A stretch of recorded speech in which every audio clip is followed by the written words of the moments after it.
Good afternoon, everybody. Welcome to our last meeting. Excuse me.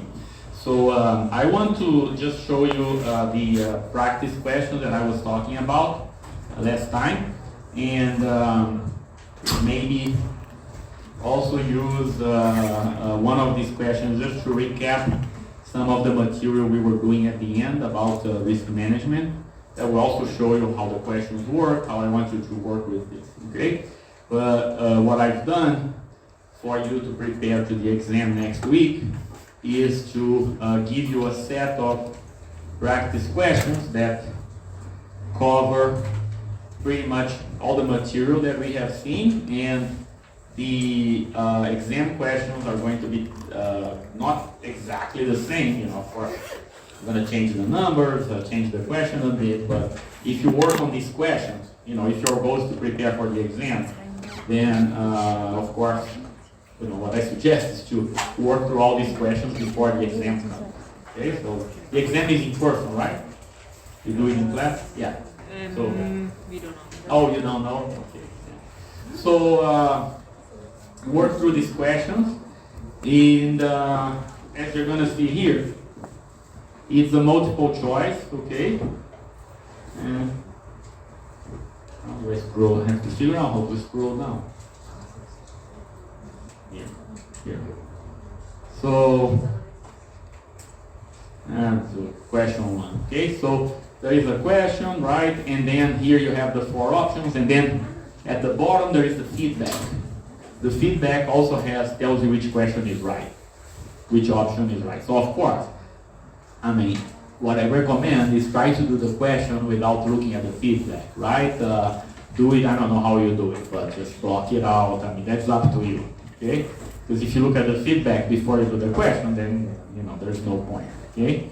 So try to do the question, then you can look at the feedback and to see if you have done the work correctly.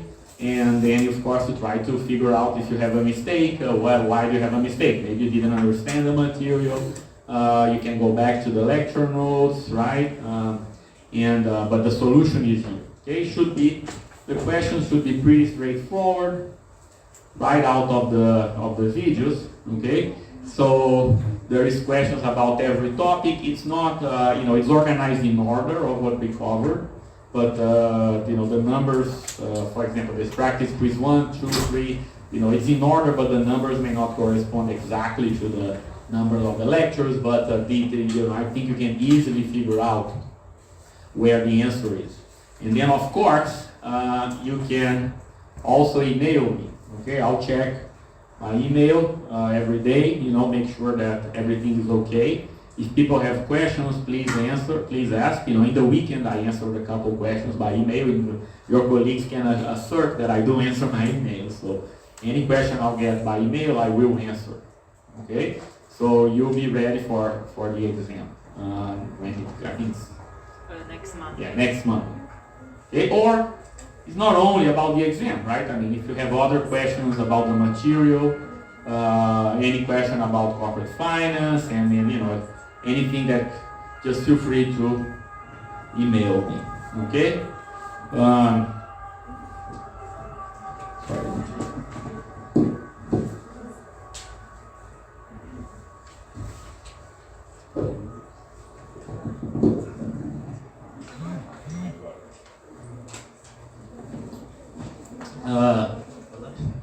I know the class is scheduled until 6 today, but I don't think I'm going to take that long. We have two mini cases to cover, and we have to finish our notes on risk management, but I don't know when.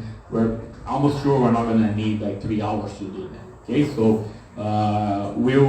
the plan is to, first I want to go over a couple questions here to recap what we're doing with risk management, because that's going to help us go over the case. And I know that this is a topic that confused students a bit, because the students who emailed me the weekend, it was all about risk management. So we'll recap that, and then we'll go finish the notes. Then we'll go over the risk management case. Then we can take a break. When we come back, we do the last case, that is liquidity management during COVID, and then we're done. Then if we have extra time, I can hang out here, people can ask questions, maybe can get started on the practice questions, so we'll do it like that, okay?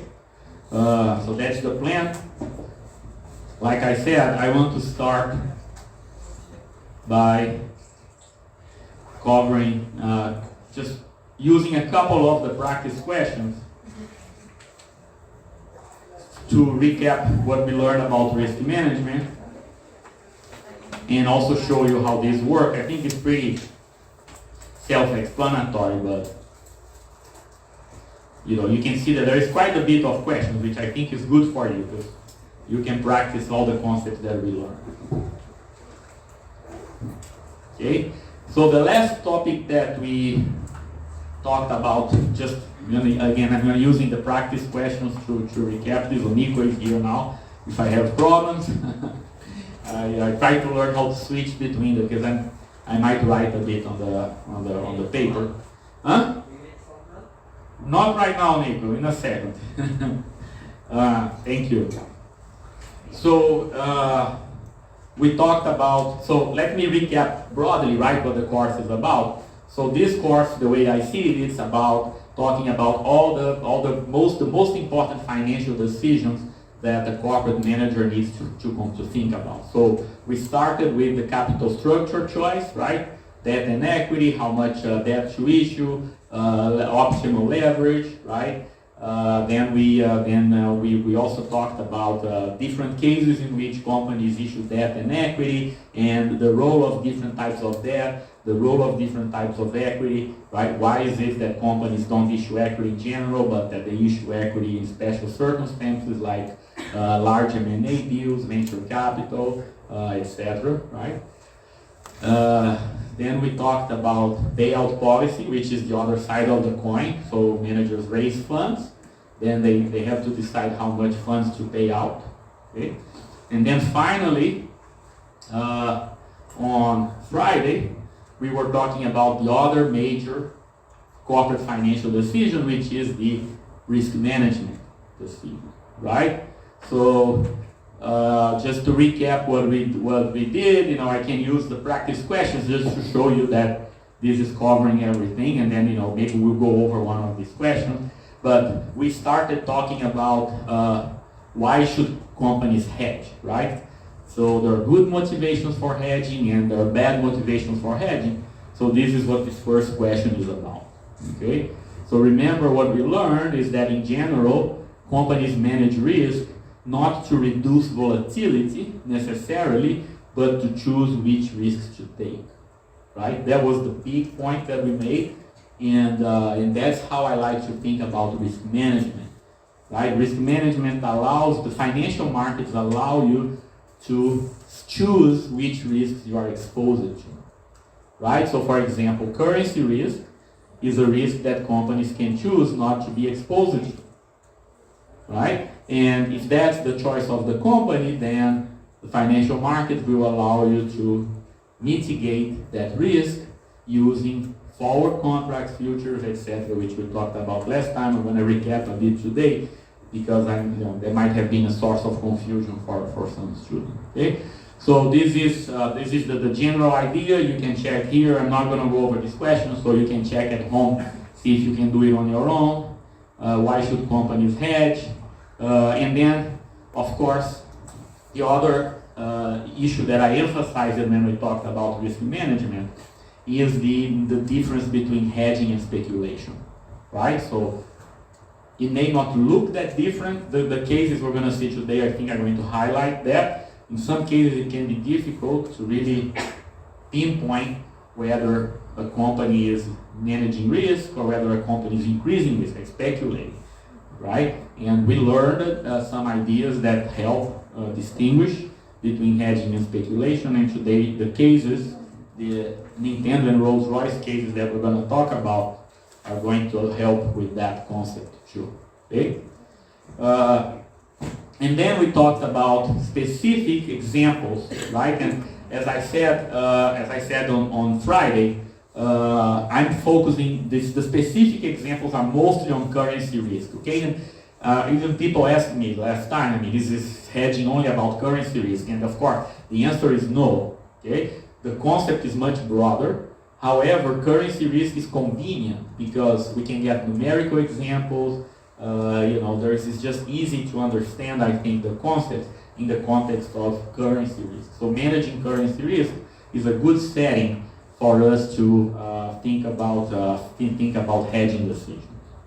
Okay, so we learned, right, the notion of currency risk, futures versus forwards, right, and then we also talked about the difference between forward contracts and futures contract, right? So how the futures contract allows for really more trading, right? It makes the hedging safer because it moves it to a derivatives exchange, it creates collateral, so it allows more traders. As long as you can provide the cash to enter a futures position, then really anybody can trade futures. Even me and now you, we could trade futures as long as we're willing to invest, to contribute the cash, sufficient cash to the margin account. Okay? So that's the benefit. It is also the danger, as we discussed it, because it's easy to use futures to speculate, right? But anyway, so you have forwards and futures, and so here you have a couple questions, right? So this is what it looks like. I can maybe let's do one let's think about one question here using futures, okay? Just to recap what we learned last time. And I was thinking that maybe I needed to write there, but maybe we can just do it in words, because I have the answer here anyway. Okay, so I don't have the feedback, so you don't know what the right answer is, so I think that's a good way for you to practice. Try to think about, right, these notions. So what I really like to emphasize in the class is to just to let you know, right, so students are able to figure out what's the right direction, right, that a company should take when you're entering a hedging position. Right, of course, because if you're going to do risk management, you have to know that. And it's also a way to distinguish hedging from speculation, as we're going to see in the Nintendo case. Okay, so but we talked about this already, right? So let's use this question to review the concept. Okay, so get your brains working on risk management there. So here we talked about a very similar example in the notes. Okay, so we have a U.S. company, right, that expects to receive a payment of £1.5 million from a supplier, right? I mean, from a customer. Sorry, so you're getting paid, right? So the U.S. company has a contract. You're going to get pounds, right? And one question that students asked me in the weekend, actually, it's a good, because let me use this example to clarify that. So when you manage risk, when you manage currency risk, you're not really managing the risk of the payment. Okay, so you're managing the currency of the risk of the currency of the payment. So I think the student got confused. The risk management here in this example is about the currency risk, right? It's a U.S. company. The payment comes in pounds, right? So the U.S. company is concerned that the exchange rate will change, right? So which direction would be bad for the U.S. company here? Short. Yes. No, okay, yeah, you're ahead of me. First of all, right, there is exchange risk, rate risk. The exchange rate risk can go both ways, right? Which side is bad for the U.S. company? Appreciation of the dollar relative to the pound, or depreciation of the dollar relative to the pound? Appreciation, right? Because the payment is in pounds. If the dollar appreciates relative to the pound, then the value of the payment becomes lower. Right? Everybody understand that? Okay? So this question has two components. Really, the most important one is to figure out whether the company needs to buy or sell contracts. And it also has another part about how many contracts they need to buy, but that's just math. It should be easy. Okay? But this is what she was going ahead here. Okay? So let's remember, this is the most important concept to remember. Okay? So if you want to hedge the currency risk, you're a US company receiving a payment in pounds, right? Now what you can do is, you can go to the currency exchange, to the futures exchange, to eliminate, you can choose not to be, at least to mitigate the currency risk, right? So to do that, first of all, you buy or sell. So do you buy right? Are you long pounds or are you short pounds? Short, right? You have to sell pounds. Why are you selling pounds? Because you're already receiving so think about it this way. There is the operational side, you have a customer, the customer is going to give you pounds. That means you're long pounds, you're receiving pounds. If you're going to go to the financial market to mitigate that risk, you always take the opposite position. Right? So if you receive payments in pounds, you have to sell pounds in the futures exchange. Okay? Everybody understand that? So it should be easy to remember that is always the opposite side. Okay? And then the other concept here that we talked about is that futures contracts come in sizes, right? So in this case, the contract is 62,500. So the question also says, how many contracts you need to buy, okay? So the answer is there, right? You sell pound futures. Each contract is 62,500 pounds. So you have to sell 24 contracts. Okay? The number of contracts really is not as important as the direction. Okay? Question there? Good? So that's how the questions look like. I don't think it's going to be very tricky, but it's really going to test, I think, some of the key concepts that we learned. Okay? And then there's other questions here. You can have a look. There's different directions and all that. So if you go over this, I think you're going to be able to check your understanding of this concept. Okay? Any question on this?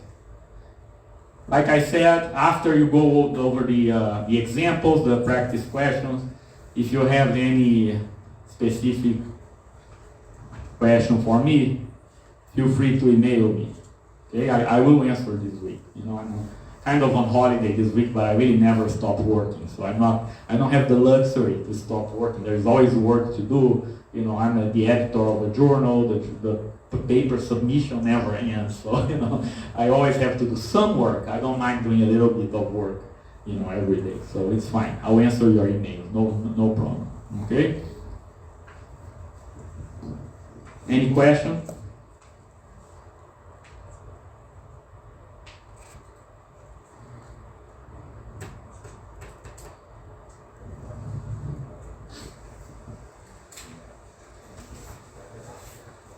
Okay, so our first job is to finish these notes. Okay, so this is about risk management. That's I've already done this review by review the material in words, right? That's what we were talking about, futures and forwards, right? How do you use futures to hedge? Okay, and the difference between hedging and speculation, right? And then finally, we ended the class. I haven't reviewed this part yet. We are kind of halfway on these notes. So let me do a review here and then get started, okay? So,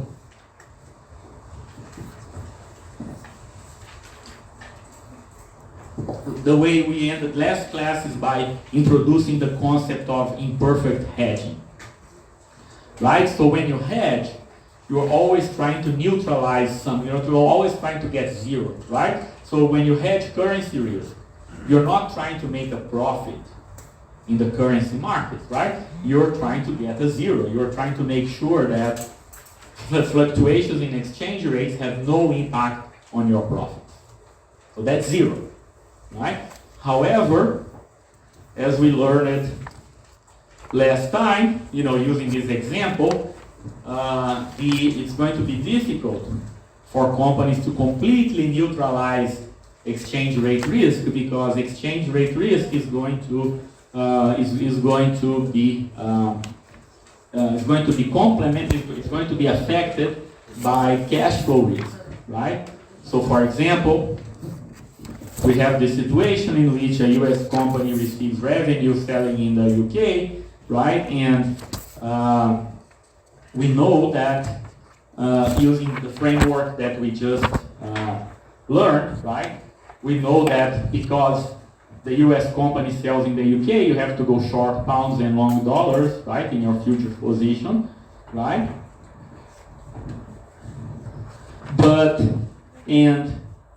Your expected revenue is 100 million, right? But that's just an expected revenue. When the time comes, your revenue could be higher or lower than that, right? So that means that you're not going to be fully hedged as well, right? Because you only hedged $30 million, right? You hedge it based on the expected value, which makes sense, but since there is cash flow risk, there is going to be imperfect. Yeah. So you're not sharing the screen. Oh, I'm not sharing the screen. Yeah.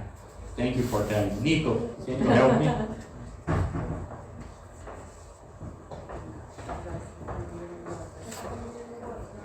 So I was not sharing the screen all this time? No, just watch the button. Really? Well, I thought it was automatic switch when you switch from. No? Okay. Thank you, Nico. That would get me, because yeah, you have to go back there, right? And This one? for now, yeah. So if I switch to another PowerPoint file, I have to do that too? No? Okay. So now it's all PowerPoint. Well, unless I have to write something, right? But I don't think I'll have to write anymore. So I apologize to the students that are online. You know, I was not aware that I wasn't sharing the screen. Thank you for telling me. Right, so revenue could be higher. That means you have higher revenue, which is good for the company, right? This is a good situation, but it also means that you're not fully hedged. So you have residual currency risk.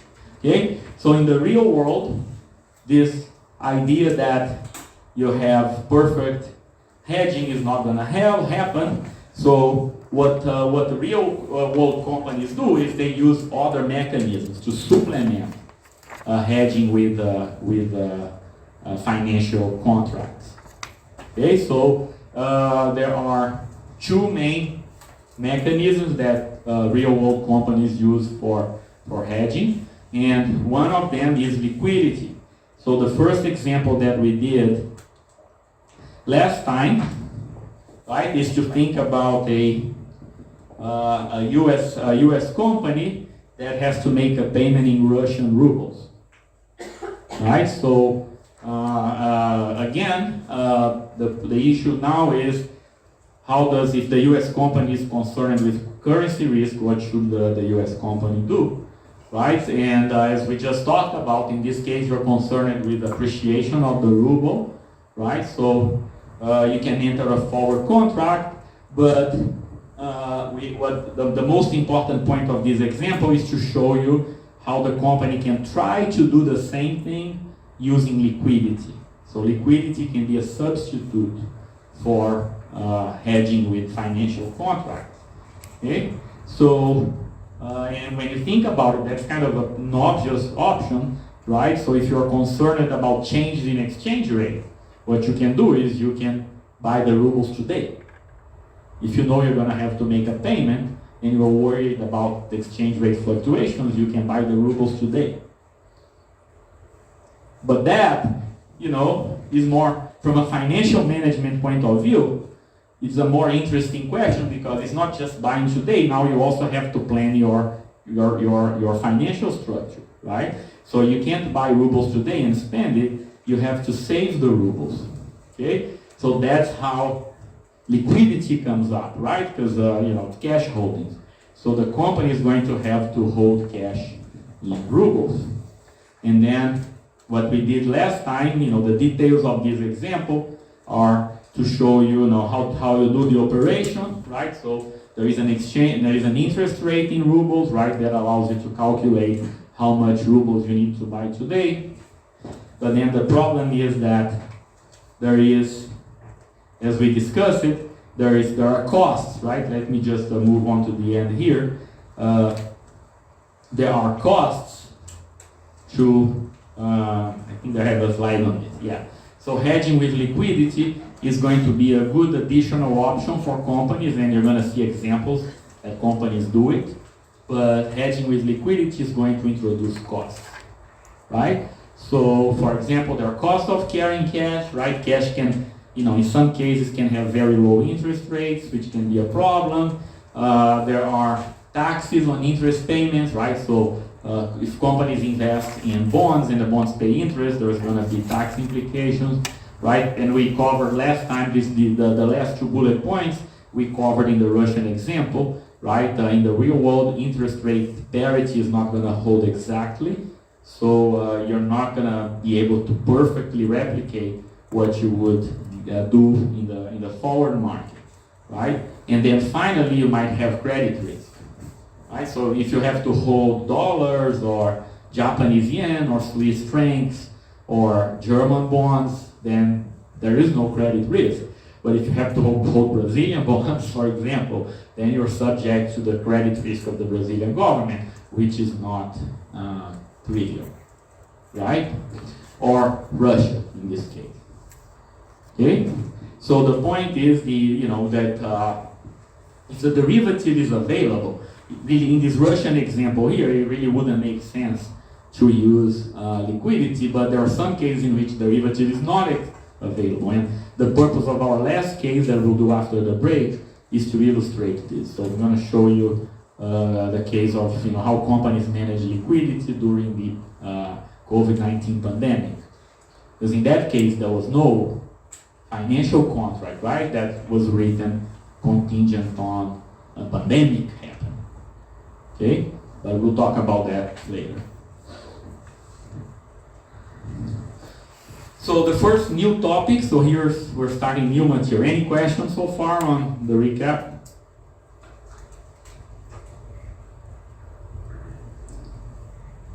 All good? So,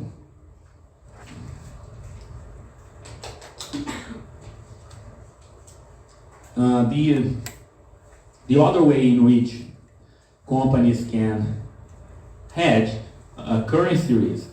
Okay, in this case, again, we're talking specifically about currency risk, even though operational hedging also works in other circumstances. Maybe at the end we'll talk about that, because that's actually related to something that's happening in the markets now. But in the context of currency risk, what companies can do is to move operations. Okay, so let's consider a specific example. So let's think about Honda, right? Honda, as you probably know, is a Japanese car manufacturer, right? However, Honda is not like most car manufacturers. They're not just focused on your domestic market, right?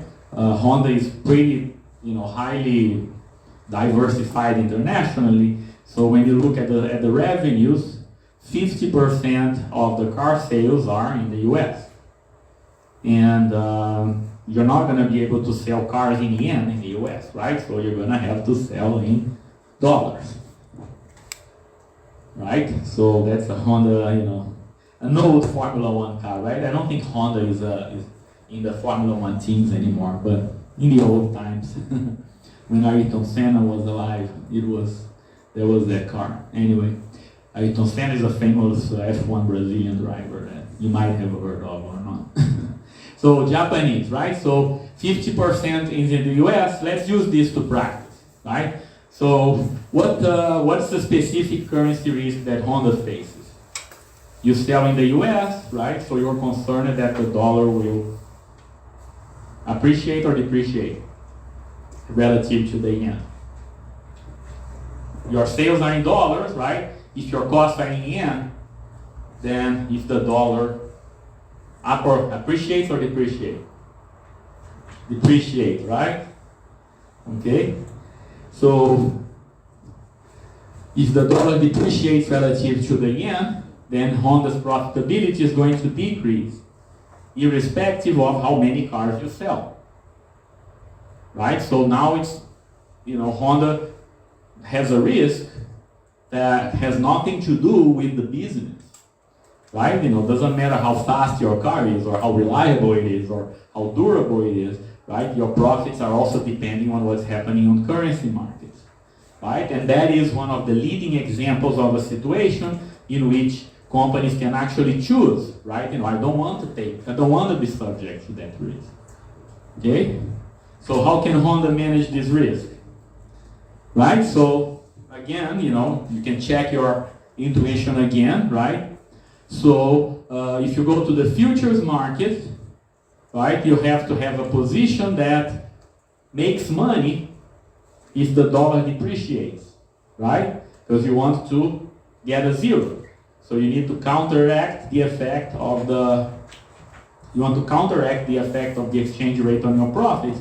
The way you do this is by shorting dollars, right? So you're selling dollars in the future market and you're buying yen, right? One currency relative to the other, so you make money if the dollar depreciates relative to the yen. And then, by the way, I was a little bit lazy to write that. When you deal with currencies, it's always good to have the two currencies because you can't just short dollars. So that's actually a bit imprecise. Currency trade, there is always one, buying and selling. So to short dollars, you have to go long another currency. It can be a basket of currencies, but So the most precise way to write this is to short dollars and long yen. Okay?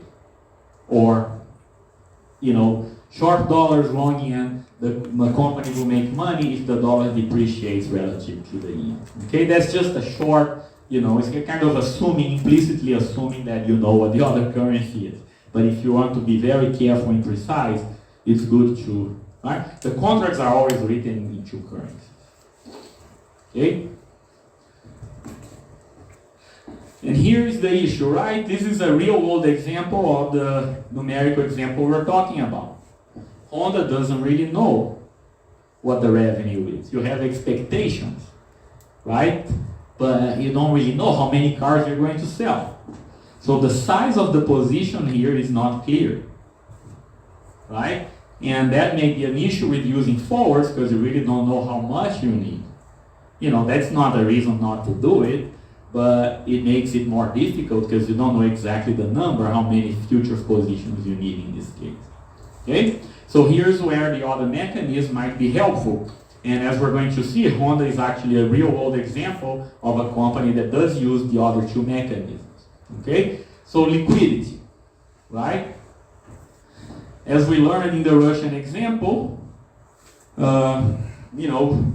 what Honda can do is to hold cash in another currency. You can use the banks, right? You can use the regular debt in order to hedge currency risk. The way you would do this is by borrowing money in a currency and then investing in another, right? So in this case, which position does Honda need to take? Are you going to do you have your cash in dollars, or should you be borrowing dollars and investing in yen?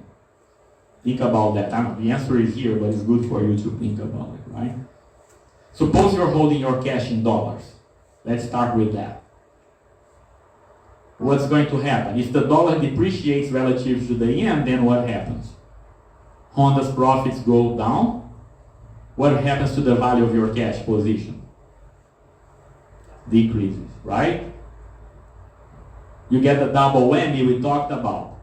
So that's not the right direction. Okay? What you need to do in this case is to borrow money in US dollars, and you have to keep your cash in yen. Right? So one way to counteract the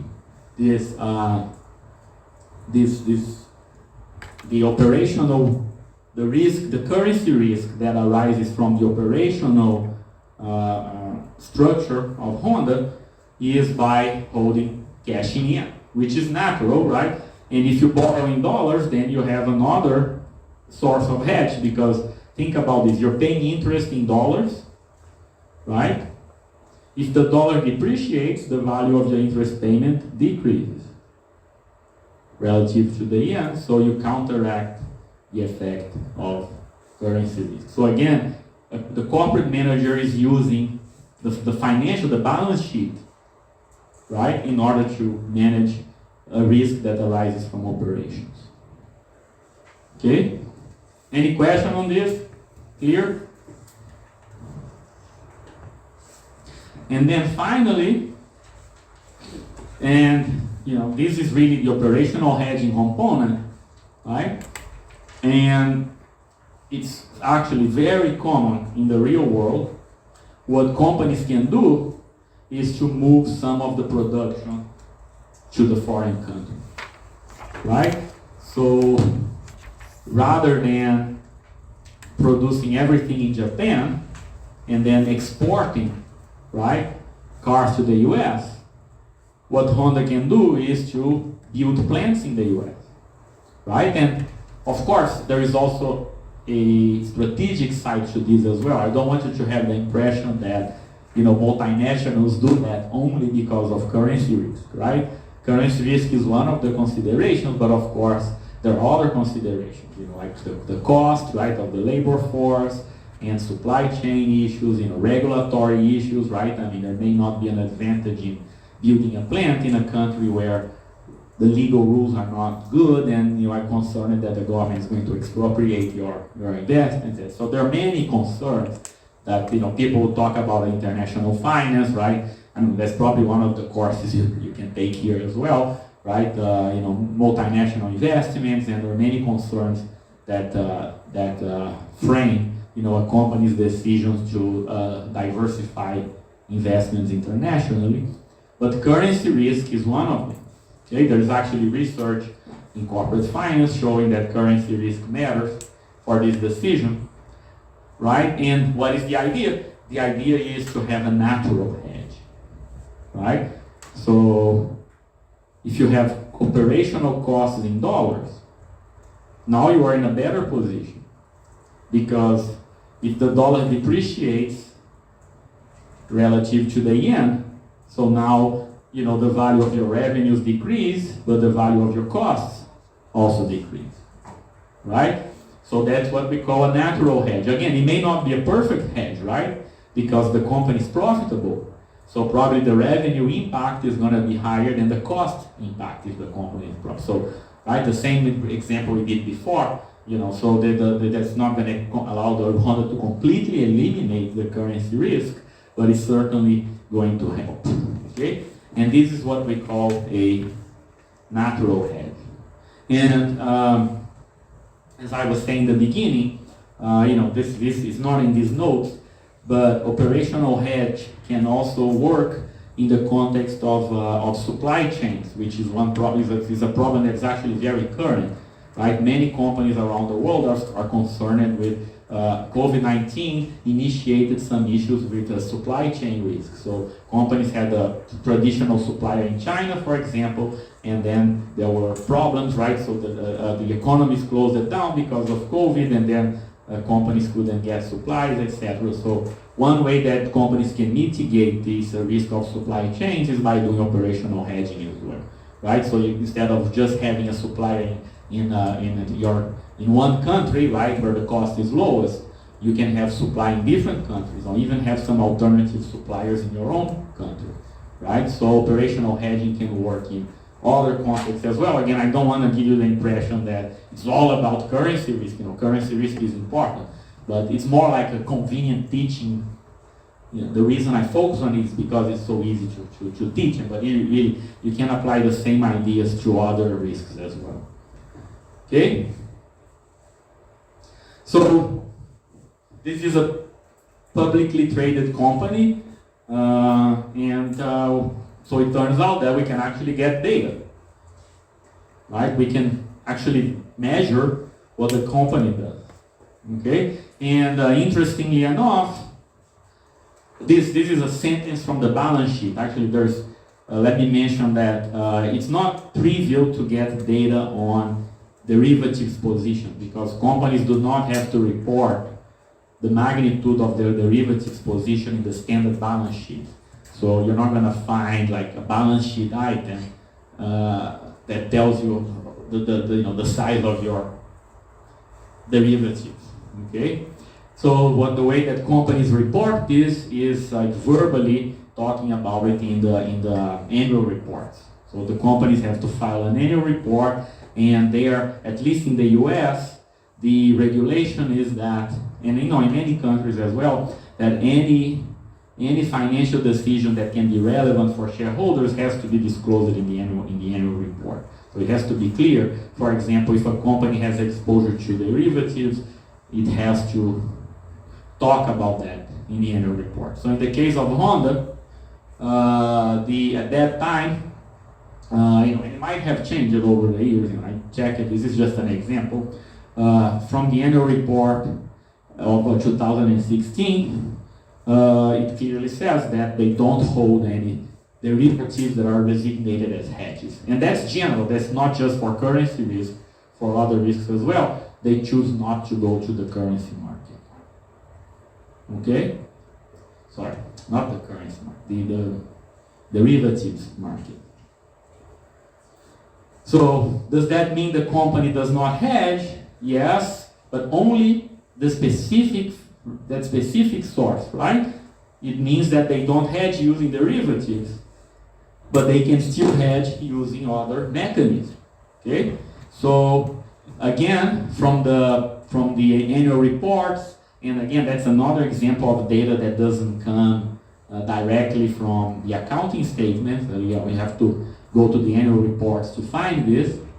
But the annual report has details on the company's debt structure, right? That's the same place we talked about last week. We talked about bank debt and the characteristics of bank debts and bonds. That's the same data source. It's a data source that gets data from the annual report. And here you can see that Honda, right, this is again in 2016. This has the details of the different types of debt that Honda had. And it's very clear that they have both Japanese yen and dollar denominated debt. Okay? So the company is borrowing money in dollars. And if you do the math here, of course, the yen, the exchange rate is about 100 to 1. It is a significant fraction of the company's debt structure. It's not everything, but they are borrowing some money here. It's highlighted here in bold at the end. Okay? And here's something interesting. And we're going to go back to that in the Nintendo example, right? Look at the interest rates. Right? There is some high numbers there, but that's because the bank loan, don't look, focus on the bonds. That's just one number, it's easy to see, right? There is a very high difference in interest rates between US and Japan. Okay? So the interest rate in Japan is much lower than the interest rate in US. Right? So if a company is just managing interest rates, it's not obvious why, Honda would borrow in dollars if they have a choice to borrow in different currencies. So one possible explanation, right, if you look here, they have a bond that matures in 2023. It has with a fixed rate. Floating rate bonds are different. That's something we didn't talk about, so don't focus too much on that interest rate. Of course, floating rate means that the rate is going to change, right? So if you focus on the fixed rate bond, you can see that the US rate was almost 2.5%. The Japanese rate was 0.7%, right? So there is a very significant difference. But the company is still choosing to borrow in dollars, and one rationale for that is to manage risk. Okay? And then finally, you can also get data on, this is not exactly the costs, okay? So you would like to know which fraction of the costs are in dollars. So this is not exactly the cost, but you can get data on assets, right? So the assets, the property, the factories, right, where the company has assets, and you can see that Honda has significant assets in the U.S., right? So you can see here the numbers we're talking about. The fraction of revenues in the U.S. is very high, but the company also has operations in the U.S. And again, this is not perfect data, but we know, right? If you know the company, it's pretty clear that they also have moved some of the operations to the US and to other countries as well. I'm not so sure about Europe. Europe is an important market for Honda as well, but not nearly as significant, right, as the US. So they do have factories in the US and they produce cars there too. Okay? So that's what we call operational hedging. And then, the idea, of course, is that you create a natural hedge, right, by moving production to the US. And then, because you have debt in dollars, that gives you some hedging benefit as well, right? So that may be why the company decided not to hold currency derivatives. Maybe in the end of the day, after you take the natural hedge into account, and after you consider the benefits of the natural hedge, you don't have that much liquidity, that much currency risk left. Okay? Any question on this? That's the last slide. Any question on risk management? Yes. Is there any quantitative measure of calculating the risk you can hedge naturally? Yeah, that's a good question. So for people at home, well, and not at home, online, right? Maybe you're in an office or something, but the question is there a measure of how much currency risk you're exposed to, right? So yeah, excellent. Did I get it right? Yeah. So of course, one way to do it is just to look at revenues and costs, right? So is there a discrepancy between revenues and costs? We're going to see some examples here, but that's more of a qualitative measure, right? One way to do it quantitatively is to, if you know econometrics, right? One way to do this quantitatively, econometrics is important, I have practical applications too. Actually, let me ask you this. Suppose, that's a good question. So how would you, if you run a regression, right, that you guys talked about, that statistics and or no. So how can you use statistics to measure how exposed a company is to currency risk? I'm not going to ask that in an exam. Huh? This is kind of a hard question, but it's a good one. How can we do that? How can you measure the company's exposure to currency risk using a regression? Just simple regression, maybe. What do you regress what on what? Let me see. Let's think about this, right? So the exposure, which variable are you worried about, right? You're worried, you have to, on the left-hand side of the regression, you have to have a measure of performance, right? What could we have on the left-hand side? Revenue. Revenues, right? Or maybe better than that. Revenues income. Revenues minus costs. Okay, don't worry about the currency actually, even, so revenues minus costs, right? Your profitability. Okay? And you can you regress that on what?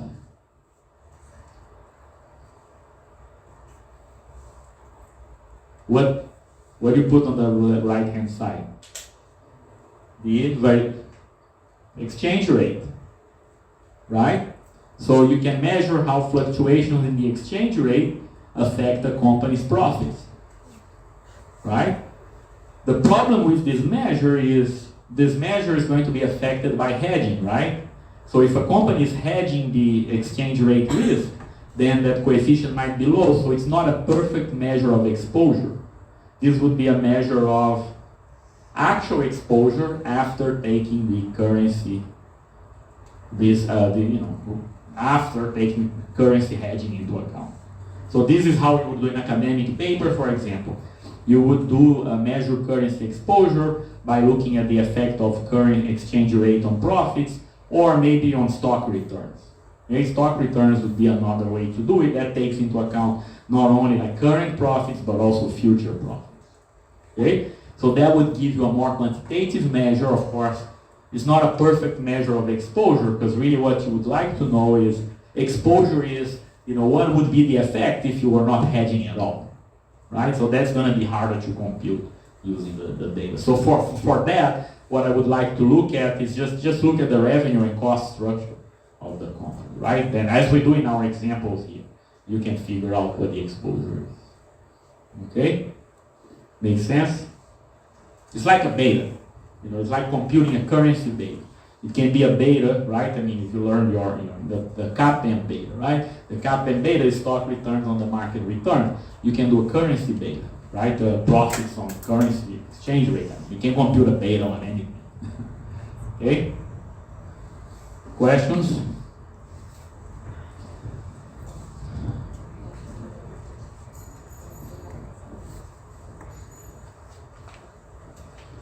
All right.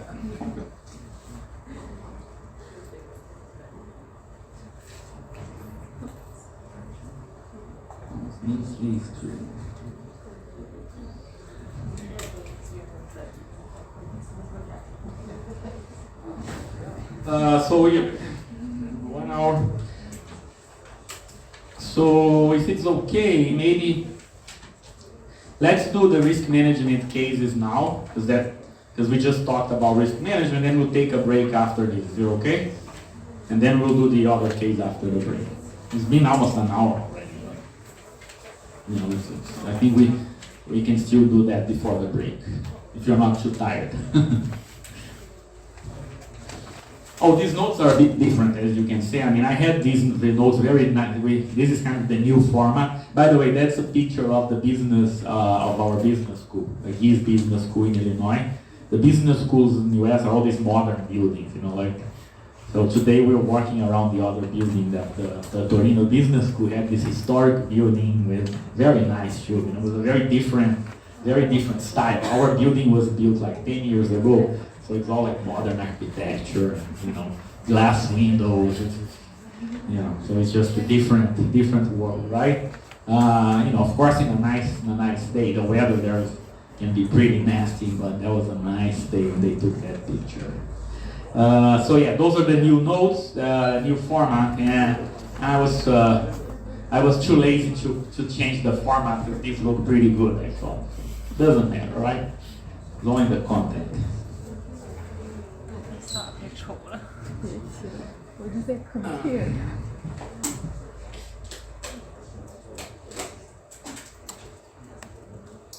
So here's what the purpose of these cases, are two cases in risk management, is to illustrate is up there. The purpose is to illustrate these concepts that we just learned, and specifically to distinguish between hedging and speculation, using some real world examples, right? So that's one of the key things we talked about, is to be able to distinguish when companies seem to be speculating versus situations in which companies are hedging. And I really like these two cases. I always use these cases in my corporate finance class when I teach risk management, because I think they illustrate the distinction between hedging and speculation very well. And they also show you how similar it can be. When you just look at the data and news, etc., these two cases actually look very similar, from an outside perspective. And I know, you didn't have time to look at the cases themselves, so that's why I copied some sentences here from the newspaper article about Nintendo. And then Rolls-Royce should be fairly straightforward to talk about after that. But what happened in the case of these companies is that both of them suffered significant losses because of their financial investments. Okay, so in the case of Nintendo, it was liquidity. In the case of Rolls-Royce, it's because of futures position. So companies hold positions in foreign currencies, right? This is very non-normal, as we saw. And in the case of Nintendo and Rolls-Royce, the reason why, I mean, these are both newspaper articles. One was in Wall Street Journal, the other in the Financial Times. And if things are just going as normal, it's not going to show up in the Financial Times. You know, there has to be some big news. And the big news in both cases are that both of these companies suffered significant losses because of financial investments. So they got out in the news because they had to report significant losses due to currency fluctuation. Okay? And it turns out in this case, I think it's fairly straightforward to establish which company is following the right risk management, which company is hedging, and which company is speculating. So that's the purpose of these cases, is to allow us to discuss this. Okay? So of course, even though these are cases, right, and I'm not going to ask specific questions about cases in the exam. Going through these cases is going to be useful to practice what we just learned about risk management as well. Okay? So here's the title, right, of the newspaper article. Nintendo's stash of cash gets zapped by strong yen. Good title, right? The newspaper, they're very good at coming up with catchy titles, so people, I want to read this, right? So the yen appreciated, and the value of Nintendo's cash decreased, got zapped, right? That's what they mean there. Okay, now this is happening in 2010. You know, there are other cases like that, but after I got this one, is kind of perfect for my class, so I haven't really replaced it yet. So sorry, you don't have these notes. I realized that you know, I mean, it would nice to have some sentences just for you to see what's going on. But there is a new version that I gave to Nico, so you should have that he's gonna share that with you as well. Okay, so here is a bigger description. I mean, a longer description of the situation. Like many companies, Nintendo's financial results took a big hit from the strong yen. So yen was trading 15-year high against the dollar. So the yen appreciated relative to the dollar, and that caused, like many Japanese companies, that affected Nintendo, right? And there is an operational reason for that, right? So what would be the operational reason? Nintendo is probably right? So let's recap. If the yen appreciates relative to the dollar, this is going to be bad for companies that produce in US or sell in US? Sell in US, right? So Nintendo had significant revenues in dollars, like many Japanese companies. So the strong yen was bad, right? It caused profits to decrease. So that could be the end of the story. As the article says, a strong yen affects all Japanese exporters, right? With overseas sales of cars, electronics, right? And etc. So yeah, Toshiba, you know, and other companies that Toyota, right? And Sony, you know, you can get other examples here. Okay? But here comes the finance. That's not finance yet, right? International finance, maybe, but here comes the corporate finance. The bigger factor behind Nintendo's first net loss in 7 years was the company's unusually large $7.4 billion, so this is dollars, not yen, $7.4 billion pile of cash held in foreign currencies. Foreign currencies meaning mostly dollar. There's some euros as well, but mostly dollar. Okay. At the end of the fiscal year, first half, representing nearly 70% of Nintendo's total cash holding. Okay, so Nintendo decided that it wanted to hold cash in dollars, and that was the bigger reason. Well, it's bigger than the operational effect. That was the bigger reason why the profits decreased in yen. Okay. And clearly, the article says that Nintendo is standing out from the back. They actually, for the same article, they interviewed the CFO of Sony, and he said that Sony doesn't do that. He didn't really criticize the CFO, the Nintendo CFO, because Japanese are very polite, right? And they, Japanese, the Japanese culture, they would never criticize someone like that in a newspaper. But he said that, Sony doesn't do that. That's all he said. Okay? So, Nintendo stands out from the pack by keeping large amounts of revenue in foreign currencies rather than converting them to yen. In recent years, in recent years, this is important. The company has generated an unusually high 80% or more of its revenue outside Japan, largely thanks to the popularity. That's the Nintendo Wii time, right? This is old, right? Video game, but that was when Nintendo Wii was at the height of the popularity, and the DS handheld game system. I don't know if you guys remember that or not, but those were very popular video games at that time, right? So Nintendo had a lot of revenues outside Japan. Okay, right? So actually, let's stop here for a second. We can already discuss this. Yeah, of course, I'm gonna have the answer, right? But what do you think of this? Does it make sense for Nintendo to hold cash in dollars? Is that what we learned in class? No. No. Right? Why?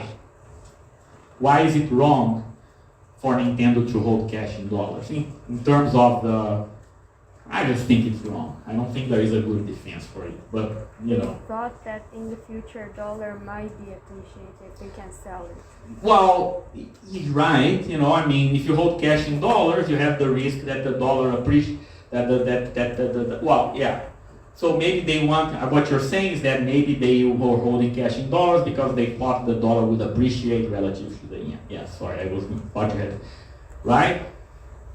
What did we discuss? Is that a reason for a company to hold cash? No, right? CFOs have no business trying to speculate, forecast exchange rates, right? You don't know what's going to happen. Maybe that's what you think. But as we discussed last time, if you want to speculate in exchange rates, move to Wall Street. You shouldn't be managing the the corporate finance at Nintendo. Your goal is to support the video game business. That's what you do. You're not supposed to make money from trading. Okay? So irrespective of what the CFO thinks, that would be a bad reason. What's the other reason why it's wrong for Nintendo to hold cash in dollars? Why would it be wrong? Let's think about this. Nintendo is a Japanese company. Most of its revenues, according to this article, are in dollars. Yeah, the costs are in yen, the revenues are in dollars. What happens if the yen appreciates relative to the dollar? Yeah, you're going to become less profitable. So going back to that exposure we're talking about, right? Nintendo has sort of a negative exposure to yen appreciation just because of the operations. Right? Don't worry, the slides are going to have all those details, but it's good for us to do it here because we don't have the answer yet, right? So the operations are such that if the yen appreciates relative to the dollar, your cost increase relative to your revenue. So if you're hedging that risk, what should Nintendo do? Invest in yen. Opposite, yeah. You have to have that in dollars, just like Honda did, right? Honda is another Japanese company. They were borrowing in dollars. It's the opposite, right? That is the opposite of cash. Nintendo decided that it's going to hold cash in dollars. Okay? And that's why I think this is a clear example of speculation. Why do you think Nintendo was holding cash in dollars? We just saw a hint a few slides ago, if you're awake. Which country has the higher interest rate? US, much higher. In fact, the CFO, actually that's how the CFO answered the question. The report of the Wall Street Journal and the investors, there was an investor call, right? Because when companies report big losses, the analysts the investors want to understand what happened. So that's what the CFO said. Nintendo justifies its foreign currency strategy as a way of taking advantage of higher interest rates overseas while saving on the commissions required for exchange in foreign currencies. First of all, commissions for exchanging currencies for a large company like Nintendo are negligible. So this is what we call in US BS. So I'm not going to translate. Yes. Okay. So this is no. Okay. And what about interest? Let's think about, does it make sense for a company to invest in a foreign currency because interest rates are higher? It might seem that it makes some sense, right? You're going to earn a higher return. What's the problem with this argument? It goes back to the first class, our first class. So if you buy, right, let's say that, a company like Nintendo decides to buy a US Treasury bond in the market. What should be the net present value of this transaction? Huh? 0. Right? So what should be the net present value of buying a Japanese bond in yen? 0. Okay? So, in a sense, if markets are efficient, right, then the interest rate doesn't matter. Okay? There is a reason why, the US is paying higher interest rates. That there is an underlying risk, or in this case, inflation, right? Expected inflation is much higher in US than Japan. So this is a major reason why interest rates are higher. So it's not a net present value proposition. If net present value should be 0. So holding cash in dollar just because the interest rate is high, if the Nintendo CFO was in my MBA class, he would fail the class, basically. Okay? So, right, Nintendo, in my view, is doing the wrong thing. Right? Well, what do we call this? Hedging or speculation? Speculation. Right? He might be speculating on, and in this case, I know it's, of course, I would be, if I didn't know the gender, I would be saying he or she, but it's a he in this case, because I know. So, Nintendo's, he said he was doing this because of interest rates. That's speculation, right? If he's doing it because of currency, that's also speculation, right? If you want to have a position in foreign currency, it has to be because of hedging reasons. Okay? Right? And here is, there's the magnitude of the loss, etc. Those numbers don't matter as much. Okay, so the company posted an operating profit, but it was down, right? The operating profit was down 50%, despite the fact that the sales, the sales were very good, etc. That was the height of the year. That's mostly because of the currency risk. Okay, so the company was had lower profits because of the depreciation of the dollar relative to the yen. Okay, and the euro too. The euro and the dollar were moving together relative to the yen, so the yen appreciated relative to both the dollar and the euro. Okay, so just as a summary of the case, they took a hit because they were holding cash in dollars. The dollar depreciated relative to the yen. The value of the cash decreased, right? And Nintendo said that they were holding it. They were doing this because of interest rates. Okay, but we all already answered this, right? It's a case study that's meant to illustrate what we learn in our lectures, and my view is this is a clear case of speculation. Okay? Right? So there is only one more question for us to think about, and again, like I said, it is a good practice for the exam as well, if that's what you're worried about, right? So if Nintendo wishes to eliminate currency risk, suppose that Nintendo was hedging, right? What should the company do? what are some possible options? Or if you're using liquidity, or what do you need to do? So you have revenues in dollars and cost in yen. So if you're hedging, you need to sell dollars, right? You have to be short dollars. Having debt in dollars is a way to sell, to be short, because you have to make payments in dollars. Or you can go to futures markets, right? Or you can do operational hedging, but that's not. That's a more operational decision, and Nintendo does have some of that, but apparently not nearly enough to mitigate the currency risk. So if you have sales in dollars and cost in yen, Nintendo needs to short dollars, right? So why does that work? We worked through some of these examples last time, right? Now, if the dollar depreciates, right, your operating profits decrease, like happened for all Japanese exporters, right? But you make a gain on the financial markets. Your trading position increases, right? Because you're short dollars.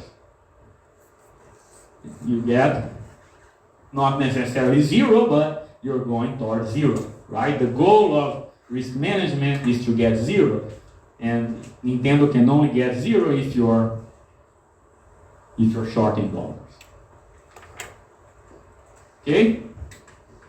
If that makes sense? Questions on this? And we can think about liquidity as well, right? So by the end, this is a new, I realized that I wasn't talking about, the reason I introduced this, and I apologize, I noticed this later, because this is talking about derivatives, okay? So I thought it would be good to also cover the case of hedging with liquidity, right? So you'll have these notes later, don't worry. I see some worried faces, but you're gonna have these notes. It's good because then you don't have the answer here, there. It's another way for us, another exercise for us. So, how can you short dollars using liquidity? The question for you, and now you don't have the answer. How do you short, I have the answer in the next slide, don't worry. How do you short dollars using cash and debt? That's what I mean by liquidity.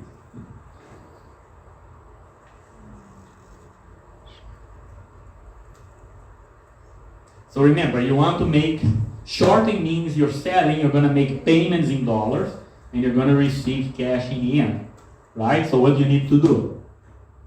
Borrow in dollars, just like Honda. Borrow in dollars and hold cash in yen.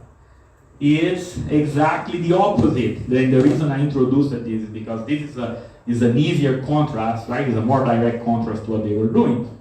They have to borrow in yen and keep cash in dollars. In the case of Nintendo, let me point out that the company does not have a lot of debt anyway. So Nintendo is a zero debt company. That's another puzzle that I don't understand why they don't have any debt. But yeah, they have zero debt. Okay, if you look at the balance sheet, most of the revenues, the cash dollars are coming from revenues, basically. Okay, so it's not a full example of Okay, so that's what they were doing. And with futures, we talked about that already, right?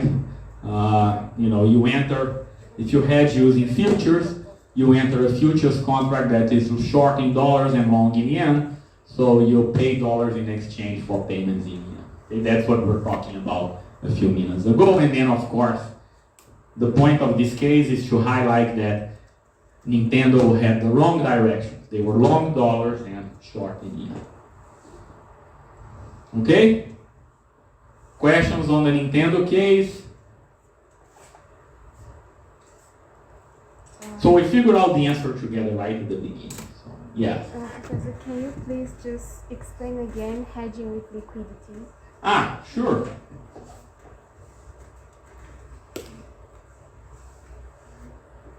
So hedging with liquidity means creating inflows and outflows of cash in different currencies, right? So the way that you do it is by borrowing in in one currency and holding cash in the other. So in the case of Nintendo, right, they already receiving cash in dollars through the operations.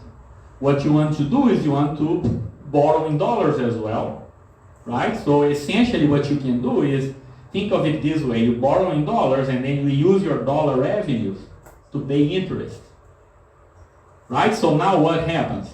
If the exchange rate changes, the value of your revenue changes, but the value of the interest also changes. Okay? The only trick here is you have to hold cash in yen. Right? You can't hold the, if you borrow in dollars and hold the cash in dollars, then you're gonna have another effect, right? Which is what happened to Nintendo. The value of the cash holdings go down. So hedging with liquidity means borrowing in dollars, right? You borrow in the currency that you want to short, and then you keep the cash in the currency you want to go long on. Okay? Which is the same thing you're doing with futures, except that the futures contract is more direct, right? If you enter a futures contract, you have to sell dollars and buy yen. So you're short dollars and long yen. Essentially, you're committing to make payments in dollars in a future date in exchange for yen, right?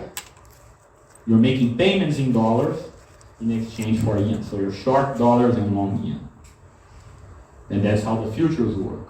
But economically, both are very similar. And then, of course, there are different costs, etc.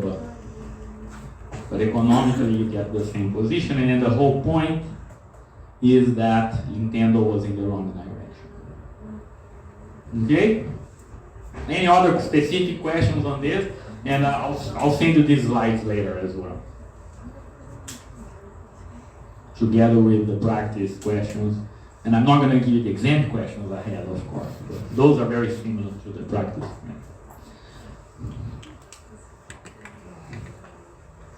Any question on Nintendo? Okay, so this example highlights the general rule that we're talking about in the beginning. Okay, so this trick always works.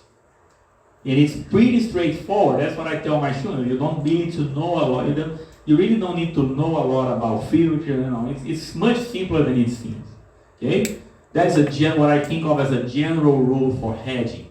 So the first thing is you determine the company's operational exposure, as we're talking about there, and you don't need to run a regression to do this. That would be the fancy way of doing it, but you can even do it using qualitative data, right? All you need to do is to figure out how a change in exchange rate affects profits, right? So if you're selling in US and you have costs in yen, then you will know that, you have to know a little bit about exchange rates, right? Because you have to figure out that if that's your operational structure, then the depreciation of the dollar relative to the yen is going to reduce your profits. So your operational exposure is such that the depreciation of the dollar is going to cause your profits to decrease.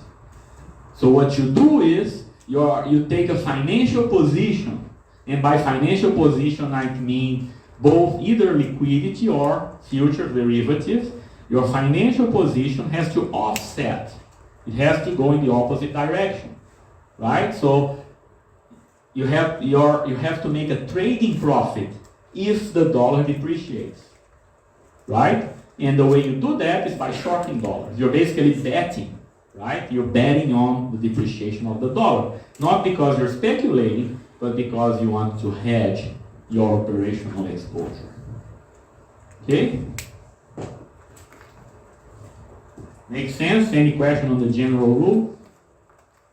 If you work through some examples, it becomes pretty clear, I think. So you can use that to solve all the questions that I gave you. There's some calculations as well, but the calculations are fairly straightforward. Okay? So now let's look at the other case. And now you might be guessing already that the other case is going to be the opposite, right? So I'm going to highlight the case of a company that was doing the right thing. And it's Rolls-Royce. So Rolls-Royce again, and I don't have the write-up here, but I'll just tell you briefly, more briefly. Rolls-Royce suffered a big annual loss that they reported in February 2017. It came out in the Financial Times. The CFO had to discuss it in the meeting with analysts, and what happened is that Rolls-Royce was shorting dollars in the futures markets. So they have a very large position in the futures markets in 2017. And we know what happened, right? At the end of 2016, that's when Brexit happened, right? So if you remember that story, nobody knew. Actually, the market expected that people were going to vote for the UK to stay in the European Union. But then, surprisingly enough, Brexit won by a very small margin, right? Which meant that the UK was supposed to leave the European Union, and at that time it caused a big crash in the value of the pound, right? So the pound, during 2016, the pound depreciated heavily against the dollar, and Nintendo had a very large derivatives position. So they reported a big annual loss, and then they had to explain, right? And then the question here is this speculation or not? Is this hedging, what they were doing, right? What do we need to know in order to decide if we're going to fire the CFO or if we're going to give the CFO a bonus? What do we need to think about?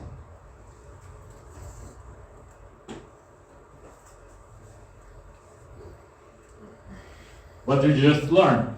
The fact that you lost money on a trading position doesn't mean you're doing anything wrong, right? What do we need to try to figure out? What is the major determinant of hedging? Let me go back here. What do we need to figure out?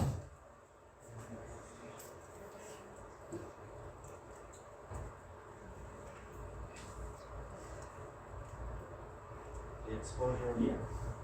We need to figure out what we call operational exposure, right? Making money or losing money in trading profits doesn't mean anything if you're a corporate finance manager. If you're a trader at a bank, you're fired, right? Your job is to make money. If you're a CFO of a company, your job is not to make money.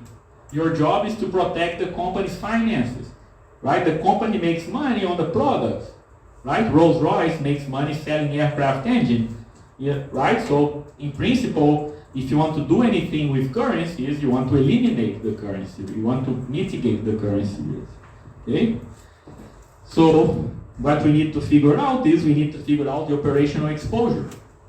And the beauty of this case is this is exactly what the CFO had said. So this is an excerpt from the Financial Times article, and we can read it together. So what the company said here is a substantial portion of the group's near 14 billion pound annual revenue are in dollars. Okay?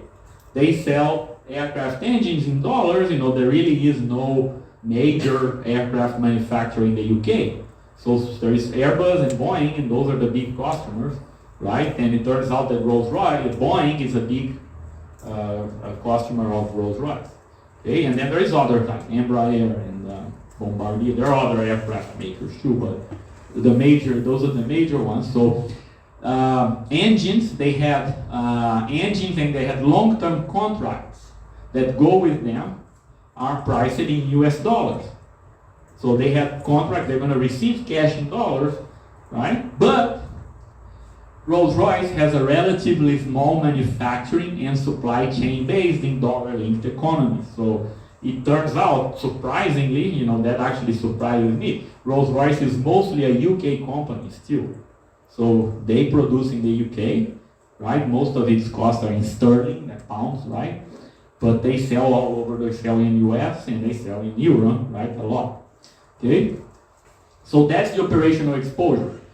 If they are hedging, what should they do then? So your operational exposure is such that you are long in dollars and short pounds, right? It's just like Nintendo, so what should you do with your finance? Short dollars, long pounds, right? Which is exactly what they have. Okay? So, sales in dollars, cost in pounds, right? If you want to neutralize a currency risk, you need to short dollars. If the dollar appreciates, operating profits go up, right? So Brexit, think about this. Brexit should have increased the profitability of Rolls-Royce, as it did. Okay, we'll talk about an important detail in a second, but yeah, the profits have gone up because the dollar appreciated relative to the pound, right? But you're gonna have derivative losses, and that's so one position should compensate the other, and you should go towards zero. And that's exactly, I don't have the excerpt here from what the CFO said, but that's exactly what the CFO told investors. I understand there was going to be Brexit, but think about this. What if it had gone the other way, right? If the UK had remained, then the pound would appreciate, right? And then we lose money, we become less profitable. So we wanted to hedge that risk. That's why we had a large short position in dollars. It's not because we were speculating. And of course, investors were not totally happy because investors want to make money, right, in every trade, right? But the CFO, I think they were pretty successful defending their case, and there were no negative consequences for the management or anything like that. Okay? And if you're wondering, one reason why Rolls-Royce reported such a large loss is because they had a huge hedging position.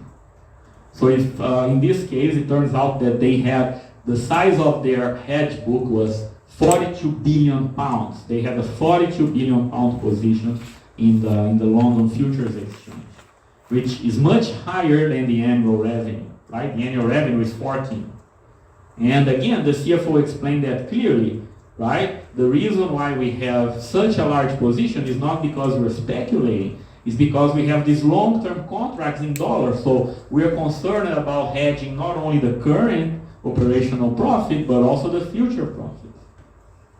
But then, of course, what's going to happen is, changes in exchange rates are going to have a very large effect on the value of your such a large derivatives position. Think about it, it's 3 times, right, your annual revenue. Okay? But the CFO explained it very clearly, and I think in the end of the day, investors were satisfied. Okay?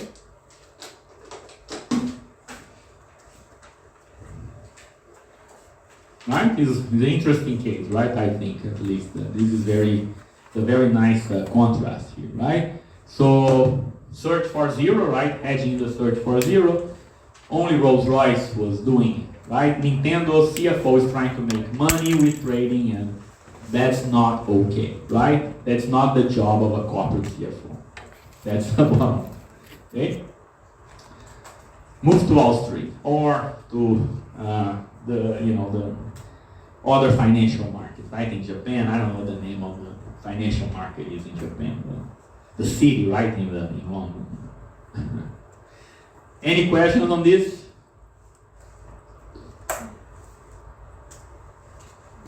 Questions? No? Okay, so let's do the break now. When you come back, we'll do the last case. Okay, and then we're done.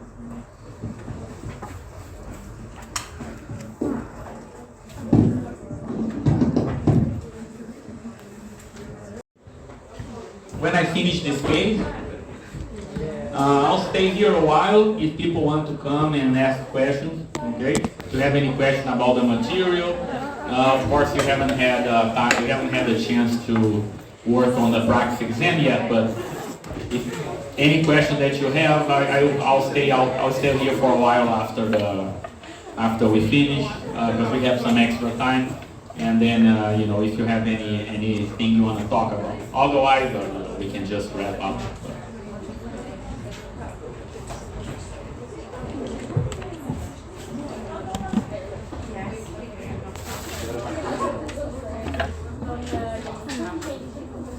Okay, so let's get started.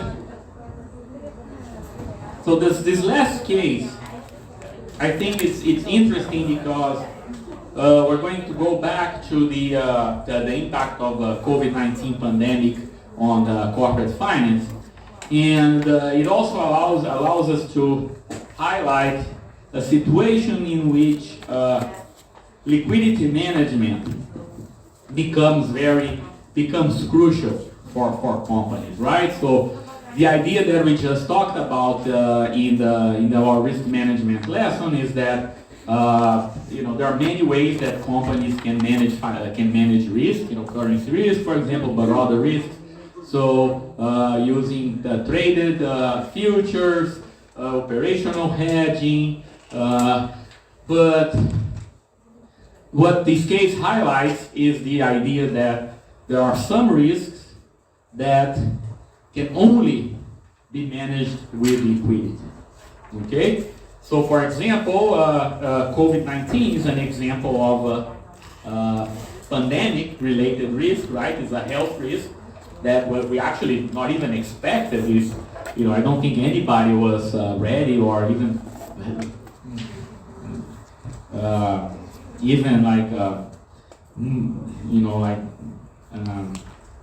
even moderately prepared for the impact of COVID-19 on profits. But it does create risk. It creates what we call cash flow risk, right? Because as we saw already, and I'm going to highlight it again today, COVID-19 had a very negative effect on corporate profits during 2020. And in some parts of the world, the negative impact persists, right? The US economy was very quick to rebound out of COVID-19, but other parts of the world, corporations are still not doing very well, okay? So in this risk, when you think about pandemic risk, right? I mean, there's nothing, at least yet, there is nothing on financial markets that would allow companies to hedge risk like that. Okay, maybe in the future, financial markets are always trying to innovate, right, and come up with new products that investors can buy. But in that 2020, really there wasn't any.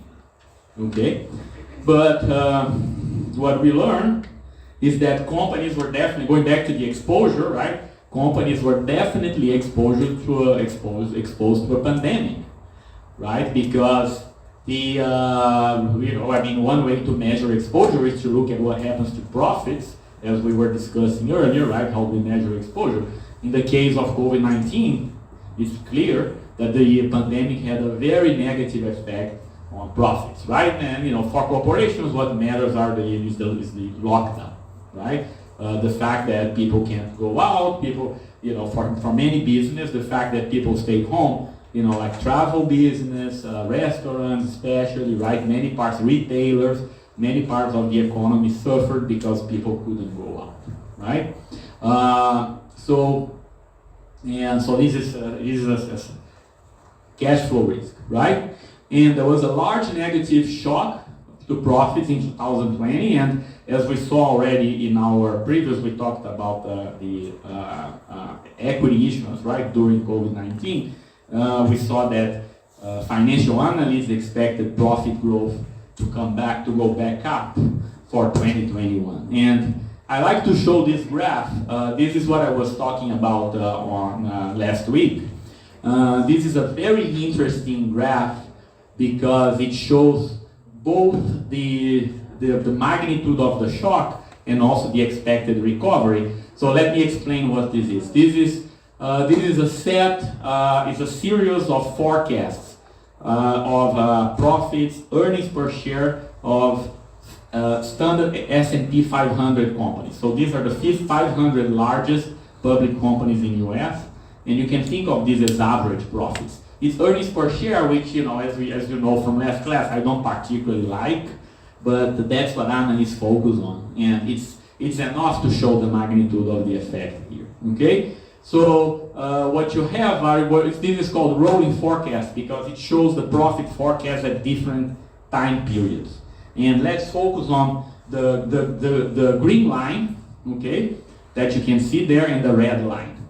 The green line represents profit forecasts at February 2020, February 14 of 2020. So right there, right, a couple weeks before the people realized there was going to be a major lockdown in the world economy. And you can see that analysts were very optimistic. At that point, no one really expected the COVID-19, which was already raging, right, in February in China and in Italy and in other places. But people didn't expect COVID-19 to have a major effect on corporate profits. And then the red line is the forecasts taken in May of 2021. So this is like 3 months later, and you can see the magnitude, right? So this is 2020 here, and you can see the magnitude of the expected decline for the average, right, S&P 500 company. So that's not even for like a heavily affected industry. This is the average, right? And many parts of the U.S. economy actually did not get affected, like the social media business, Google, and high tech, right, which is a big part of this graph. So this is just the average, and you can see that there is a large negative shock. But then the analysts were expecting profits to rebound in 2021. So what markets believed in the middle of 2020 is that we were going to have a very sharp negative shock, right? But it's not going to be a long-term shock. It's going to be short-term, and by 2021 the economy is going to be going back up, which is exactly what happened, right? So I was telling you, it's amazing how analysts actually got this right. Maybe out of luck, right? For sure there was a lot of uncertainty, but the analysts did get this right. And if you take this forecast now, if you look at the actual earnings per share, it looks very much like this picture, okay?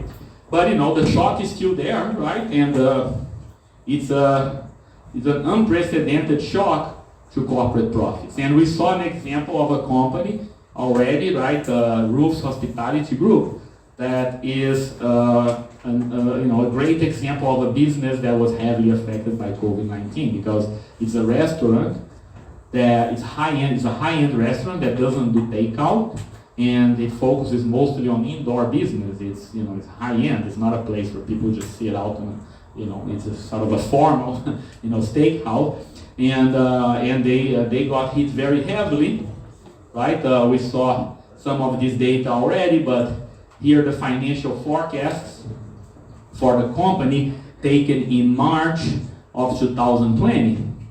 And you can see that EBITDA, right, for the 2020 was expected to be about $6 million, and it was coming from an EBITDA of almost $75 million in the previous year. So the company was highly profitable, right? Very successful restaurant. But of course, COVID-19 was expected to decrease profits to virtually zero, right? And then analysts were expecting recovery already in 2021, which, as I said, if you look at the profit numbers for Ruth's Chris, that's what happened as well. Okay, so, and of course, this is a cash flow shock that was caused by the pandemic. So we know that in that case, companies did not have any natural hedges, right? They don't have any financial instrument that would pay at that time. If this is caused by currency, right, for example, then it may be that they have a futures position that is going to mitigate this, or maybe they have some natural hedges, right, that are going to mitigate the shock. But in the case of the pandemic, there really is nothing, right? So there is no hedge. Okay. So the point is, when there is no natural hedge, when there is no hedge using financial products, then the only way that a company can manage this decrease in cash flow is using its own financial policy. So you have to use your balance sheet, right, to mitigate this risk. Okay? And the question, we already talked about this question briefly, right, last week, is, you have bills to pay, right? If this is a short-term shock, right, then maybe it doesn't matter that much, it's bad, but you're going to survive, right? Really, the bigger problem is the likelihood that this shock is going to cause the company to go bankrupt. So now you have a very bad situation. You have a super profitable business, right, with very strong fundamentals, that will be a strong restaurant once the pandemic is over, but it may not have enough liquidity, right? It may go bankrupt. It might have to close down before the pandemic is over, and then everything is gone, right? So that's the nature of financial distress, right? So let's have a closer look. Like last time we just talked about equity issuance. And I gave you some of this data. So this is where you would get data, right, to figure out how serious can the negative liquidity shock be if you go to the company's balance sheet, right, and see what the current position is. So we emphasized the fact, if you look at this, right, of course cash balances matter. If Roof Chris had $300 million in cash, then they don't have anything to worry about. Right? They can survive the crisis, just, pay your bills and wait. But it turns out that they don't. They only had $5 million.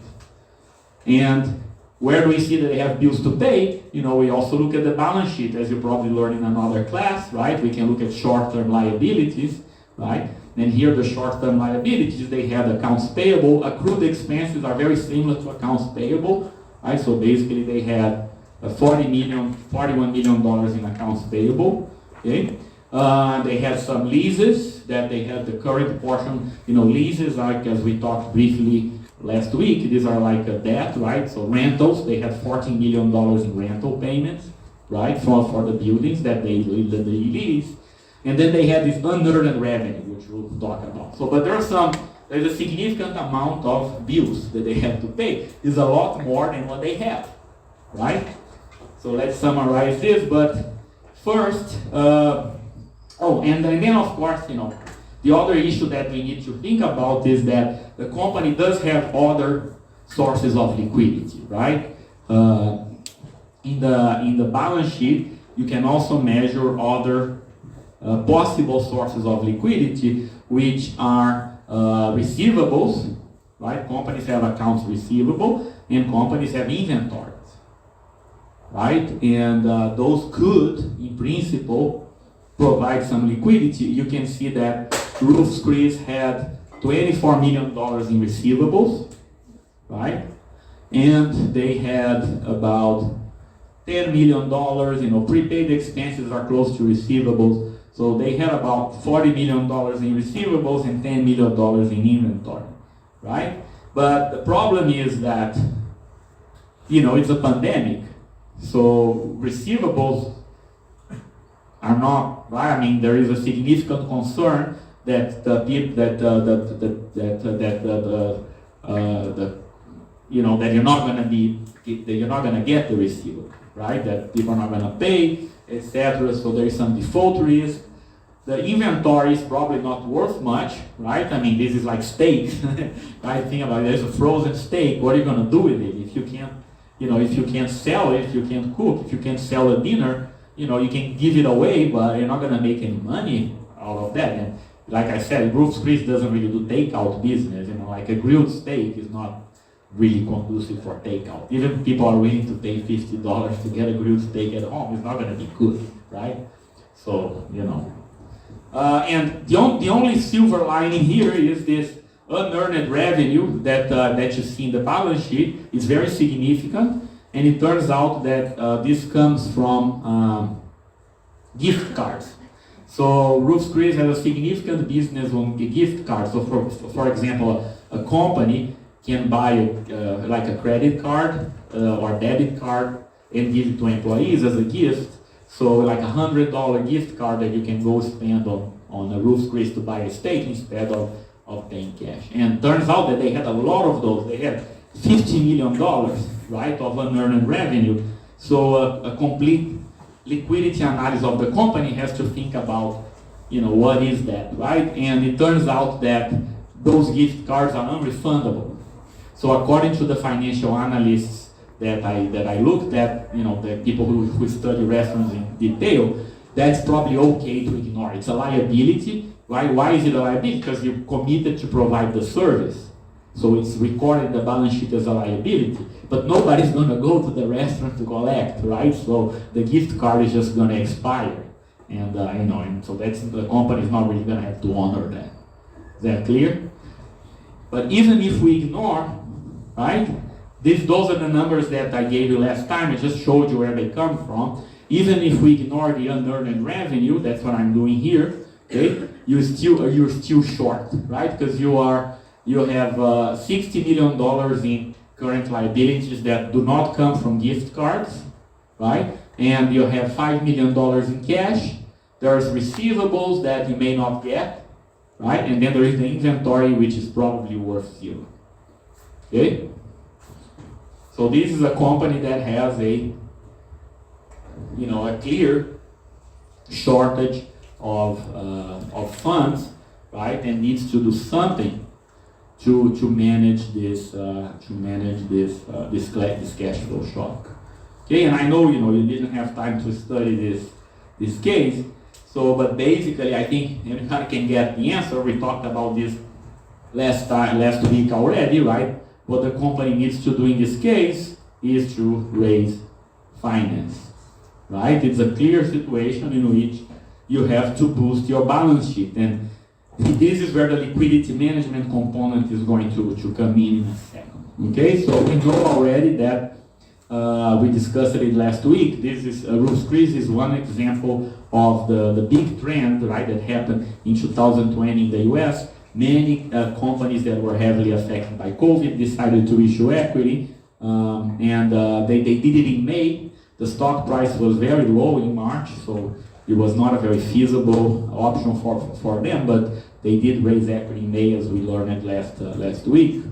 And then they raised debt. So today we're going to discuss the debt issuance, which is where the liquidity management is going to come in. Okay? But you saw it already last time, right? That the company, if you look at debt outstanding, right, from December 2019 to March of 2020, debt outstanding went up by $84 billion. So this is long-term debt that the company issued during 2020. Okay. So they issued debt and in March 2020, and then what they did is they used the proceeds from the long-term debt issuance to increase cash. And you can think of this as the way I like to call this type of a financial decision is what I like to call precautionary borrowing.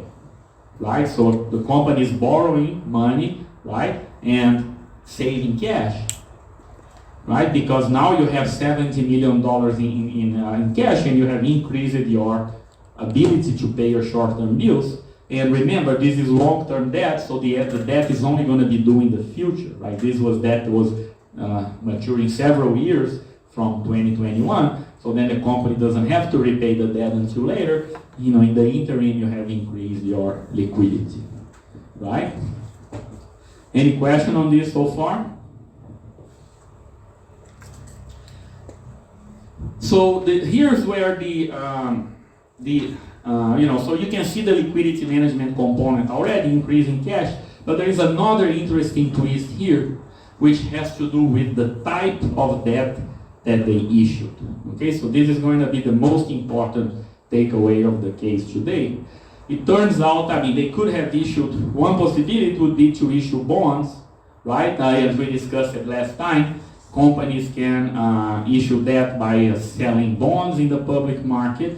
right? It turns out that this is not what they did. In fact, Ruth's Chris doesn't really have, they never issued a bond. This is a company that borrows from banks. And it turns out that what they did is to rely on bank, so it was bank debt, and specifically it's a bank credit line. Okay, so this is an excerpt from the company's financial reports that I got from a website called seekingalpha.com, where the analysts were analyzing this case. And you can read here, in order to improve liquidity, the company drew down from its credit revolver.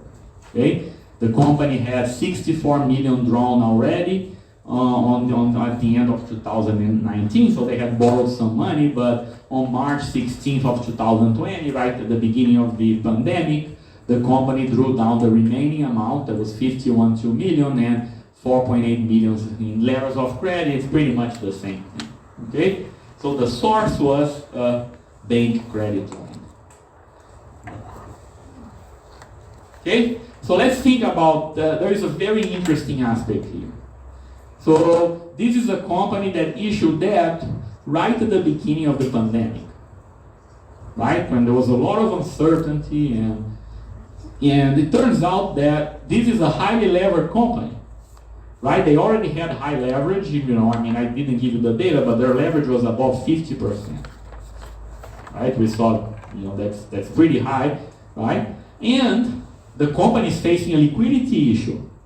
So if you're lending money to Ruth's Chris today, what are you worried about? Right? They're going to go bankrupt. So how large should the interest rate be? What do you think? High, right? If you're going to lend money to this company, the interest rate is probably going to be very high. And here is the key fact. This is, let me show you just, before I show you the key fact, let me show you this graph, because it illustrates that your intuition is correct, okay? So what this graph shows you is, in the y-axis, it's the price, so it's not really the interest rate. Prices are inversely related to interest rate. So what I've done here is I kind of computed what is the implied interest rate on those prices. Those are not bond prices, those are prices of what we call leverage loans, which are loans that are made by companies that are highly levered. It's like Ruth's Chris. Those are bank loans that are drawn, that are made by highly levered companies, okay? And you can clearly see the impact of COVID-19, right? So the implied interest rate for these loans in the beginning of 2020, before people, no one expected an economic crisis at that point, companies were borrowing at 3.8%. In the first weeks of March, when the market crashed and the lockdown started, the market price of these loans, implied now an interest rate of 11%. So if companies could get credit in the bank market at that time, the interest rate was 11%, which is really high. Okay? That's what this graph is showing. So now comes the key fact. This is the interest rate that Ruth's Chris borrowed at. What's going on? Are markets crazy? How can Ruth's Chris borrow at 2.7%? A company that is in the brink of financial distress, in the middle of a pandemic, with a high leverage ratio, in a scenario where the interest rate has increased to 11%. How can this happen? Who knows the answer? I'm going to give you the answer, of course. But no, this could be, but yeah, you were right that the Fed supported the bond market. So not right in the March, but in the mid-April, the Fed created a program to increase liquidity so companies could borrow more. But at that time, what happened is, you can actually see in this graph too, you can see that You see that the prices have gone up. Okay, that date, that line there that you see the vertical line is actually that's the date of the Fed intervention. Okay, so the prices have increased and interest rates have decreased. They're still high though, but Ruth's Chris actually borrowed here before and right at that point. So this has nothing to do with the Fed. Any guesses? Huh? These loans are also collateralized. There's collateral here too. No.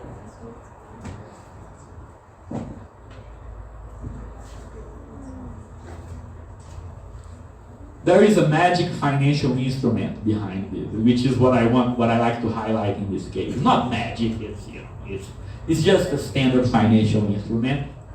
Okay? But it does have a very important role to play in company liquidity, which is a credit line. Okay, we talked about this already last week, right? When I saw the different types of debt. Okay, one specific type of debt that companies use is what we call a credit line. And if you remember some of the examples, I believe I showed you Monsanto, right? If you remember the debt structure of Monsanto had $2 billion in undrawn credit lines and they had no drawdowns. Right? They were not really borrowing on the credit line. And then we discussed it that why do they have that? They have it because of insurance. Okay? So it turns out that in this case, the bank debt that Ruth's Chris borrowed it comes from a bank credit line. Okay? And the way that credit line works is that the interest rate on the credit line is predetermined. So the bank is not free to increase the interest rate just because we're in the middle of a crisis. If you have a credit line, then if you remember we talked about financial covenants, right? If you haven't violated any financial covenant on the contract, then you can draw down your credit line. And the bank cannot increase the interest rate. Okay, so this is what happened. The banks were not free to set rates at market levels, and then that's why Ruth's Chris was able to borrow at such a low interest rate. If you go back, right, to the details here, you see that the company drew down from its credit revolver. That's a credit line. Okay, so that's the answer. The answer is that they were using their liquidity insurance. Okay. So that's to highlight that this is another liquidity mechanism that we have to look at. It's not just the cash balance, right? The companies also use a credit line, almost as a substitute for cash, if you think of it, right? Of course, this is not free. The company will pay a commitment fee. So the company has to pay fees to keep the insurance contract open. This is very similar to a regular insurance, right? So people have insurance for their car, for example, right? So if your car is stolen, the insurance company will pay, pay your car back. Or you have insurance on your house, or if your house burns down, the insurance company pays. This is very similar. This is liquidity insurance. If you're short of liquidity, the bank will provide liquidity, right? But the bank can't provide liquidity at 12%. It has to be at a decent rate. Okay? In exchange for that, companies pay a commitment fee. So you pay a certain percentage per year in order to keep the credit line open. So even if you don't draw down, let's say Monsanto, right? You have a $2 billion credit line, it's not free. You're paying a fee every year. It can be like a few basis, a few percent. It's not even 1 percentage point. But you are paying that every year in order to have the option to draw down if you have a liquidity right. Okay? So it's a mix. I like to what I like to tell my students is you can think of a long-term credit line It's a mix of a credit card and insurance. It's like a corporate credit card, but it's a credit card that provides insurance as well because it allows you to borrow at relatively cheap rates. Okay? Does that make sense? So it's another, right? It's another thing to look. And the interesting thing is, let me give you some data about the US economy during 2020. It was a year in which many companies drew on credit lines. So this is an article from the Financial Times showing the drawdowns on credit lines. The roof squeeze is not here because it's a relatively small company. But you can see, for example, the hotels like Marriott, airlines, Air France, KLM, a travel agent, Expedia, right? Air Canada, hotels. There are some other companies here that are a bit more puzzling, like GM and Ford. I don't know why GM and Ford were affected by the pandemic, but they drew down the credit line too. But it was a broad movement in the U.S. economy that you see companies drawing down on credit lines because of the COVID-19 pandemic. Okay, so this is a graph from a research paper that was written last year by a guy at NYU and a guy at the European Central Bank, just showing that there was a huge amount of drawdowns in the U.S. economy during 2020. There's more than $300 billion were drawn down from credit lines during March. Okay, and it happened before. Again, this line here is the Fed intervention. This is what we're talking about before. Even before the Fed intervened in the market, the drawdowns were already happening. Okay, it's because of the insurance component. The firms decided they wanted more liquidity, and this was the time to get it. Okay, and just as in the roof squeeze example, what the companies did with the credit line drawdowns is largely they used it to increase cash holdings. So Achari and Stefan, the authors of this paper, call it the dash for cash. And it happened in the U.S. economy, it happened in other parts of the world as well. As I said in the beginning, most data that we have to illustrate corporate finance things is from the U.S., but I think this is a generalized phenomenon worldwide. Okay, so wrap up is that the CFO of Roots used the firm's credit line to boost liquidity position. So there was this article by Seeking Alpha where I got this idea, and where they were talking about the fact that the company has no concern about liquidity. Remember how we started? This is a company that could be in the brink of bankruptcy, right? But they solved the liquidity problem because they had a credit line. So there is a nice title. Again, these guys are very good with titles, right? So the cocktail, they sell a lot of cocktails in the restaurant, right? So the only liquidity concern they have is which cocktail to order. They are fine, right? Which is true. I mean, the company survived COVID easily. They were able to issue equity, and then they are back in strong shape. Okay, and these highlights, right? The key point is, as I said before, this highlights the importance of bank credit lines, right, for liquidity insurance. Okay, so undrawn, you can almost think of undrawn credit lines as a substitute for cash balances. So it's if the company has an undrawn credit line, this is very similar to cash balances because you can use it at your discretion. Okay. And then just to recap what we talked about last week, it wasn't only about credit lines, right? As we discussed it before, the US government propped up the bond market, so companies that have access to bonds were also able to borrow, use the bond interest rates decreased after the Fed intervention. But not all companies had access to it, so the point here of this slide is to remind you that many companies actually decided to issue equity. For example, Roofs Chris, it borrowed using the credit line, but by mid 2020, it had fully used the bank credit line. So it didn't have any additional source of cheap liquidity. And for Roofs Chris, the best option at that point was to issue equity, as we discussed it on that. Okay, but the main takeaway of this is to show how companies can manage risk right? When the risk cannot be hedged using a financial instrument, and for that, really, cash and your balance sheet, cash and credit lines are a very important source of risk management as well. Okay?